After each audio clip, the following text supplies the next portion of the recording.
I've been trying to sell this as it's not just a baseball story. This is a sports business opportunity for him and the team that eventually signs him that could take this to a level that nobody's seen before in Major League Baseball. Where are you on all that?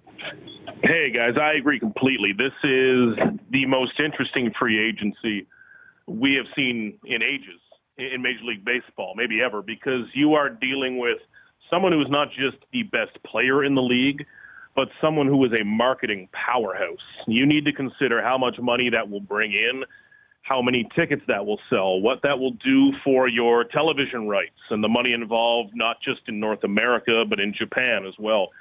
There is so much that goes into having Shohei Ohtani on your team. And there's a lot of money that goes into that. Ideally, the next team won't screw it up like the Angels have over years, having the best talents in the league.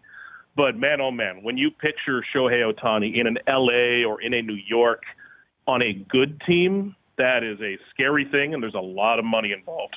Hey, Keegan, when you look at the trade deadline, there's always this feeling that you don't want to spend too much if you're a contender on essential rentals, right? If impending free agents, it's a risky business to go out and break the bank on a guy that you're only going to have for one playoff run guaranteed. But is Ohtani an exception to the rule, given the enormity of his talent and the fact that if you can get a leg up in any way on signing him by, say, winning a World Series with him on your roster, then you might as well take that gamble? Yeah, he's two players. He is two major additions if you can pull that off and if they trade him. Now, will they? We'll see. I think if you are the GM and owner who trades Ohtani, nobody's going to remember your record or the context at the time. You're just going to be remembered as the guy who traded Shohei Ohtani. It's tough.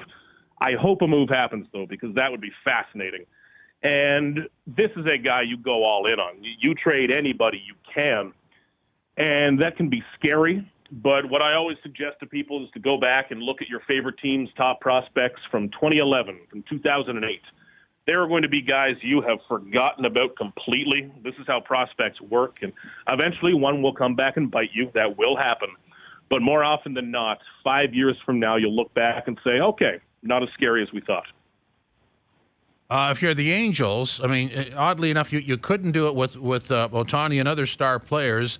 The return should be at a level that you could actually be a better team, if that makes any kind of sense. And so what would you be looking to get back? I mean, obviously a lot of prospects, but this is a rare opportunity to almost kickstart a rebuild.